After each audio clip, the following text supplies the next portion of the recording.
ചൂരൽമലയിൽ നിന്ന് പി.വി. ജോഷില കൂടി ചേരുന്നുണ്ട്. ചൂരൽമലയിൽ ഏത് രീതിയിലാണ് രക്ഷാദൗത്യം പുരോഗമിക്കുന്നത് എന്ന് നമുക്ക് പി.വി. ജോഷിലയോട് ചോദിച്ചറിയാം. ജോഷില, കഴിഞ്ഞ ദിവസം ഐബോർഡ് സംവിധാനങ്ങളടക്കം ചൂരൽമലയിൽ എത്തിച്ച് അവിടെ റഡാർ സിഗ്നൽ ലഭിക്കുന്ന സ്ഥലത്ത് കൂടുതൽ പരിശോധനകൾ നടത്തുന്ന ശ്രമമായിരുന്നു ഇന്നലെ ചൂരൽമലയിൽ ഉണ്ടായിരുന്നത്. ഇന്നും ഇതേ റഡാർ സംവിധാനങ്ങൾ ഉപയോഗിച്ച് കൂടുതൽ ഐബോർഡ് പരിശോധന നടത്തുമെന്നാണോ അറിയാൻ കഴിയുന്നത്?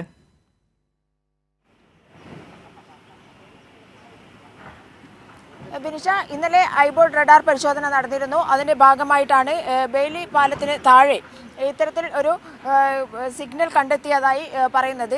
2 സ്ഥലങ്ങളിലായിട്ടാണ് സിഗ്നൽ കണ്ടത്. ആ 2 സ്ഥലങ്ങളിൽ ഇപ്പോൾ പരിശോധന നടന്നുകൊണ്ടിരിക്കുകയാണ്. ഇത്തരത്തിൽ ഒരു സൂചന ലഭിച്ചതിൻ്റെ അടിസ്ഥാനത്തിലാണ് പരിശോധന നടക്കുന്നത്. എന്നാൽ ഇന്നലെ ഈ പരിശോധന നടന്നതിന് ശേഷം, അതായത് ഈ ഒരു സിഗ്നൽ ലഭിച്ചതിന് ശേഷം നടത്തിയ പരിശോധനയിൽ അവിടെ ഒന്നും കണ്ടെത്താനായിട്ടില്ല. അതേസമയം തന്നെ ഇന്ന് രാവിലെ മുതൽ ഇവിടെ പരിശോധന ഇപ്പോൾ അല്പസമയം മുൻപ് ആരംഭിച്ചിട്ടുണ്ട്. മറ്റ് ഭാഗങ്ങളിലും, അതായത് ഉപരിതല പരിശോധന ഏകദേശം കഴിയാറായിട്ടുണ്ട്. ഈ ഭാഗങ്ങളിൽ മറ്റൊന്നും മൃതദേഹങ്ങളോ അല്ലെങ്കിൽ അത്തരത്തിലുള്ള ഒന്നും ലഭിച്ചിട്ടില്ല.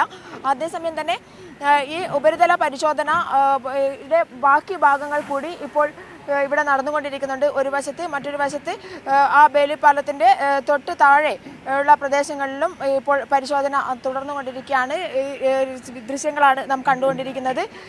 അതുപോലെ തന്നെയാണ് ഈ സന്നദ്ധ വളണ്ടിയർമാരെ കടത്തിവിട്ടുകൊണ്ടിരിക്കുകയാണ്. അവർക്ക് ഇന്നലെ മുതൽ റെസ്ട്രിക്ഷൻസ് ഏർപ്പെടുത്തിയിട്ടുണ്ട്. 1500 പേരെ മാത്രമേ ഇവിടെ ആവശ്യമുള്ളൂ, രക്ഷാദൗത്യത്തിനായി ആവശ്യമുള്ളൂ എന്നുള്ള കാര്യം ഇന്നലെ തന്നെ പറഞ്ഞിരുന്നു. 9 മണിക്ക് ശേഷമുള്ള ആളുകളെ കടത്തിവിടില്ല എന്നുള്ള കാര്യവും പറഞ്ഞിരുന്നു. എങ്കിലും എല്ലാ പരിശോധനയ്ക്കും ശേഷം ആളുകളെ കടത്തിവിടുന്നുണ്ട്. അതേസമയം തന്നെ കൃത്യമായി ക്രമീകരിച്ചുകൊണ്ടുള്ള കാര്യങ്ങൾ മാത്രമേ ഇവിടെ ഇന്ന് നടക്കുന്നുള്ളൂ. നിയന്ത്രണങ്ങൾ ഏർപ്പെടുത്തിയിട്ടുണ്ട് എല്ലാ കാര്യത്തിലും. അത് ഭക്ഷണത്തിൻ്റെ കാര്യത്തിലായാലും അതുപോലെ തന്നെ മറ്റ് പരിശോധനയുടെ അടക്കം ഉള്ള കാര്യങ്ങളായാലും ഒക്കെ തന്നെ കൃത്യമായ എല്ലാ നിയന്ത്രണങ്ങളും ഏർപ്പെടുത്തി കഴിഞ്ഞു എന്നുള്ളതാണ്. ഇന്നലെ നമുക്കറിയാം, ഭക്ഷണത്തിൻ്റെ കാര്യത്തിൽ അനാവശ്യമായ പല ചർച്ചകളും നടന്നു. മാധ്യമങ്ങൾ അത് വലുതായി തന്നെ വലിയ തോതിൽ തന്നെ മാധ്യമങ്ങൾ അതിനെ ചിത്രീകരിച്ചു എന്നുള്ളതാണ്. എന്നാൽ പോലും സൈനികർക്ക് ഇത്തരത്തിൽ പുറത്തു നിന്നുള്ള ഭക്ഷണങ്ങൾ അനുവദിക്കില്ല എന്നുള്ളത് തന്നെയാണ് അധികാരികളുടെ നയം. കാരണം സന്നദ്ധ സംഘടനകളായാലും ആരായാലും ഇവിടേക്ക് കൊണ്ടുവരുന്ന ഭക്ഷണം, പുറത്തുനിന്ന് കൊണ്ടുവരുന്ന ഭക്ഷണം ഇവിടെ സ്വീകരിക്കുന്നില്ല എന്നുള്ള നിയന്ത്രണം ഏർപ്പെടുത്തി കഴിഞ്ഞു. ഡിപ്പാർട്ട്മെൻറ്റുകൾ മുഖാന്തരം നൽകുന്ന 4 പോയിന്റുകൾ വഴി നൽകുന്ന ഭക്ഷണമാണ് ഇപ്പോൾ കൃത്യമായി സേനയ്ക്കടക്കം അത് രക്ഷാദൗത്യം നടത്തുന്നവർക്കടക്കം നൽകിക്കൊണ്ടിരിക്കുന്നത്.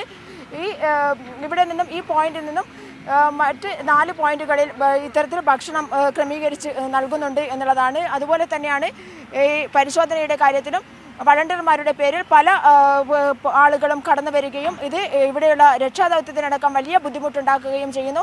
മാത്രമല്ല, ഈ മരണപ്പെട്ട ആളുകളുടെ കുടുംബാംഗങ്ങൾ പോലും ഈ രക്ഷാദൗത്യത്തിലുണ്ട്. അവർക്ക് വേദന ഉണ്ടാക്കുന്ന രീതിയിൽ ഒന്നും ചെയ്യാൻ പാടില്ല എന്നുള്ളത് കൊണ്ട് തന്നെ ഈ ഡാർക്ക് ടൂറിസം എന്നുള്ള ഒരു സംവിധാനം അത് അവസാനിപ്പിക്കണം എന്ന് തന്നെയാണ് മന്ത്രി മുഹമ്മദ് റിയാസ് കഴിഞ്ഞ ദിവസം പറഞ്ഞിരുന്നത്. അതുകൊണ്ട് തന്നെ ഇവിടേക്ക് കടന്നു വരുന്ന മറ്റ് ആളുകളെയൊക്കെ തന്നെ നിയന്ത്രിച്ചിരിക്കുകയാണ്. ഇത്തരത്തിൽ മറ്റ് പുറത്തുനിന്ന് ആളുകൾ ഇങ്ങോട്ടേക്ക് വരേണ്ടതില്ല എന്നുള്ളത് തന്നെയാണ് നയം. ഇവരെ അടക്കം നിയന്ത്രിച്ചിരിക്കുകയാണ്. രക്ഷാദൗത്യത്തിനുള്ള അത്യാവശ്യം ആളുകൾ മാത്രമേ ഇങ്ങോട്ടേക്ക് കടത്തിവിടുന്നുള്ളൂ. മാധ്യമപ്രവർത്തകരെയും കടത്തിവിടുന്നുണ്ട്.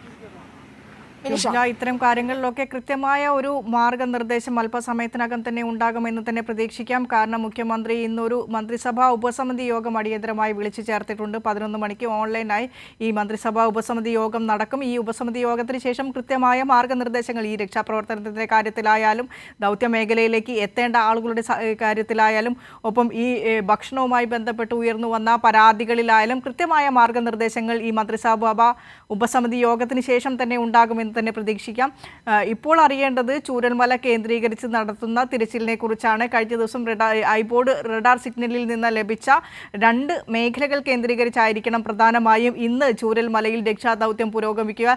ഈ 2 മേഖലകൾ കേന്ദ്രീകരിച്ച് കൂടുതൽ പരിശോധനകൾ, യന്ത്ര സാമഗ്രികളടക്കം നേരത്തെ പ്രാഥമിക പരിശോധന പൂർത്തിയായതാണ്. ഇന്നലെ വൈകിട്ട് ഈ റഡാർ സിഗ്നൽ ലഭിച്ച ശേഷം നടത്തിയ പരിശോധനയിൽ സംശയാസ്പദമായി ഒന്നും തന്നെ കണ്ടെത്താനായിരുന്നില്ല. പക്ഷേ ഈ സ്ഥലങ്ങൾ കേന്ദ്രീകരിച്ച് കൂടുതൽ ആഴത്തിലുള്ള പരിശോധനകൾ ആവശ്യമാണ്. അത്തരത്തിലുള്ള പരിശോധനകളാണോ ഇപ്പോൾ അവിടെ നടക്കുന്നത്?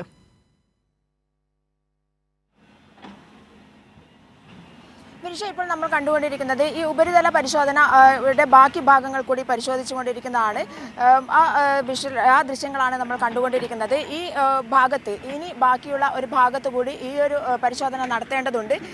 എങ്കിൽ മാത്രമേ, ഞാൻ നേരത്തെ സൂചിപ്പിച്ചതുപോലെ തന്നെ ഈ ആളുകളുള്ള ഒരു പരിസരമായിരുന്നു ഇത്. അതായത് വെള്ളാർമല സ്കൂൾ അടക്കമുള്ള അത്തരത്തിൽ ആളുകൾ തിങ്ങിപ്പാർത്തിരുന്ന ഒരു സ്ഥലമായിരുന്നു ഇത് എന്നുള്ളത് കൊണ്ട് തന്നെ ഇത്തരത്തിൽ ഉപരിതല പരിശോധന നടത്തേണ്ടിയിരിക്കുന്നു. ഉപരിതല പരിശോധന ഏകദേശം 3/4 ഭാഗത്തോളം പൂർത്തിയായി കഴിഞ്ഞ ദിവസങ്ങളിലെല്ലാം തന്നെ.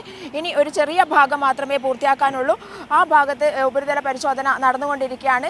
അതുകൊണ്ടാണ് കഴിഞ്ഞ ദിവസം ആളുകളടക്കം പറയുകയും അതുപോലെ തന്നെ അധികൃതരടക്കം മനസ്സിലാക്കുകയും ചെയ്ത രക്ഷാ ദൗത്യ സേനയടക്കം മനസ്സിലാക്കുകയും ചെയ്ത ഒരു കാര്യം, ഈ റഡാർ സംവിധാനങ്ങൾ ഉപയോഗിച്ച് ഇത്തരത്തിലുള്ള ഐബോട്ട് സംവിധാനങ്ങൾ ഉപയോഗിച്ചുള്ള പരിശോധന അത് നടന്നാൽ മാത്രമേ, സൂക്ഷ്മമായി നടന്നാൽ മാത്രമേ ആഴങ്ങളിൽ ഇത്തരത്തിൽ മൃതദേഹങ്ങളോ ആളുകളോ ഉണ്ടോ എന്നുള്ള കാര്യം മനസ്സിലാക്കാൻ സാധിക്കുകയുള്ളൂ. അതുകൊണ്ട് തന്നെ ഇവിടെ സൂക്ഷ്മമായ ഒരു പരിശോധന ആവശ്യമുണ്ട് എന്ന് പറഞ്ഞതിൻ്റെ അടിസ്ഥാനത്തിലാണ് ഇന്നലെ ഐബോട്ട് പരിശോധന നടത്തിയത്. ആ ഐബോട്ട് പരിശോധനയിലാണ് 2 സ്ഥലങ്ങളിൽ സിഗ്നൽ കണ്ടെത്തിയതായി മനസ്സിലാക്കിയത്.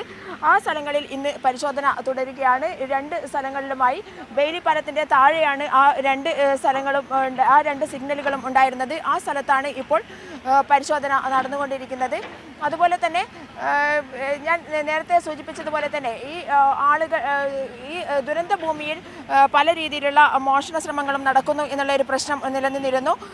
അത് പുറമേ നിന്ന് ആളുകൾ വരുന്നത് കൊണ്ടാണ് എന്നുള്ള രീതിയിലുള്ള പ്രശ്നങ്ങളാണ് നടന്നുകൊണ്ടിരുന്നത്. പുറത്തു നിന്നും ആളുകൾ വരികയും ഇത് പരിശോധനയ്ക്കാണെന്നുള്ള വിധത്തിലാക്കി തീർക്കുകയും ചെയ്യുമ്പോൾ അത് വലിയ തോതിൽ ഈ ദുരന്ത സേനയെ അടക്കം ബാധിക്കുന്നു, ദുരന്ത സേനയെ അടക്കം ബാധിക്കുന്ന രീതിയിലേക്ക് പോകുന്നു എന്നുള്ളത്, ദുരന്ത മുഖത്ത് ദൗത്യം നിർവഹിക്കുന്ന സേനയെ അടക്കം ബാധിക്കുന്ന രീതിയിലേക്ക് പോകുന്നു എന്നുള്ളത് കൊണ്ട് തന്നെ അതിലും കൃത്യമായ ഒരു നിയന്ത്രണം ഏർപ്പെടുത്തേണ്ടിയിരിക്കുന്നു എന്നുള്ളത് കൊണ്ട് തന്നെയാണ് പുറത്തു നിന്നും ആളുകളെ ഇങ്ങോട്ടേക്ക് കടത്തിവിടാത്തത്. ഈ സൈന്യത്തിൻ്റെ പേരിൽ അല്ലെങ്കിൽ സേനയുടെ പേരിൽ, സന്നദ്ധ സംഘടനകളുടെ പേരിൽ ഒക്കെ പല രീതിയിൽ കടന്നുകൂടുന്ന ആളുകൾ ഈ ദുരന്ത ഭൂമിയിൽ കടന്നു ചെന്ന് വീടുകൾ, അടഞ്ഞുകിടന്ന വീടുകൾക്കുള്ളിൽ കടന്നു ചെന്ന് സാധനങ്ങൾ കടത്തിക്കൊണ്ട് പോകുന്നു എന്നുള്ള ഒരു വിവരം അത് പരാതിയായി വരുന്ന സാഹചര്യത്തിലാണ് ഇത്തരത്തിൽ ഒരു സംവിധാനം ഏർപ്പെടുത്തിയിട്ടുള്ളത്. വിനിഷ നേരത്തെ സൂചിപ്പിച്ചതുപോലെ തന്നെ ഒരു പക്ഷേ ഇന്ന് മന്ത്രിസഭാ ഉപസമിതി യോഗം ചേരുകയും കൂടുതൽ നിയന്ത്രണങ്ങൾ ഏർപ്പെടുത്തുകയും ചെയ്യും എന്നാണ് പ്രതീക്ഷിക്കുന്നത്. വിനിഷ. ശരി ജോഷില.